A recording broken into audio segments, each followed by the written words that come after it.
আলহামদুলিল্লাহ।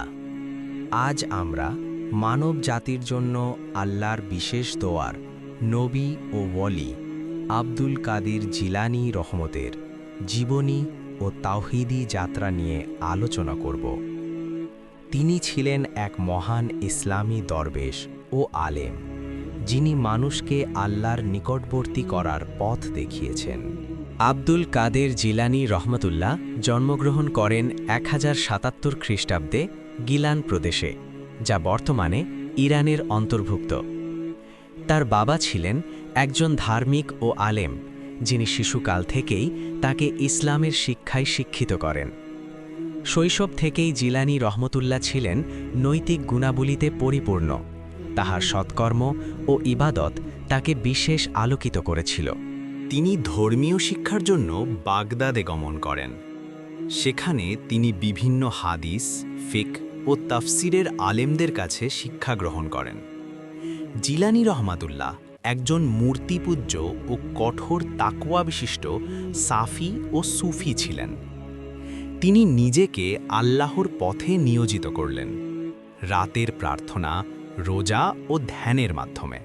আব্দুল কাদির জিলানী গিলানী চট্টগ্রামের কাদেরী তরিকাতের প্রতিষ্ঠাতা। তিনি তার শিষ্যদের শিক্ষা দেন সাদগী, তাকওয়া, ধৈর্য ও আল্লাহর স্মরণে নিয়মিত থাকার গুরুত্ব। তার বক্তৃতা ও কিতাবগুলো আজও মুসলিম উম্মাহর জন্য এক অমূল্য দিশারি। তিনি প্রায়ই বলেন, তুমি যদি আল্লাহর সাথে সত্যিকারের মিলন চাও, তবে হৃদয় পরিশুদ্ধ করো। জিলানী রহমতুল্লাহ এর জীবন বিভিন্ন আশ্চর্য ঘটনা ও করামতের জন্য পরিচিত। তিনি অসংখ্য মানুষকে দুঃখ, আতঙ্ক ও বিপদ থেকে মুক্ত করেছেন।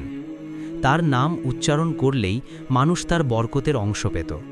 তিনি সত্যিই ছিলেন আল্লাহর নিকটবর্তী একজন মহান আলেম ও ওয়ালি। জিলানী রহমাতুল্লাহের শিক্ষা শুধু তাকওয়া নয়, বরং প্রেম ও করুণার শিক্ষা। তিনি আমাদের শেখান কিভাবে আল্লাহর নাম স্মরণ করে শান্তি লাভ করা যায়। তার লেখা কিতাব ফাতাওয়ায়ে গিলানিয়া ও কাসিদাতুল গিলানিয়া আজও মুসলিম বিশ্বের জন্য প্রেরণার উৎস।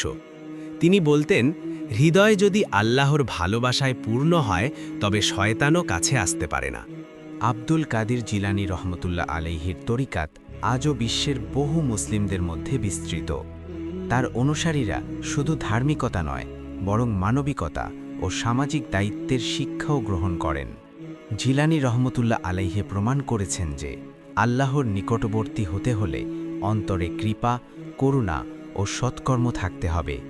আজ আমরা জানলাম আব্দুল কাদির জিলানী রহমতুল্লাহ আলাইহি ছিলেন এক মহান আলেম, ওয়ালি ও সুফি। আল্লাহ আমাদের সবাইকে তার পথ অনুসরণের তৌফিক দান করুন ও আমাদের হৃদয় আল্লাহর স্মরণে স্থির রাখুন। আমিন। আর ভিডিওটা ভালো লাগলে লাইক, সাবস্ক্রাইব করো।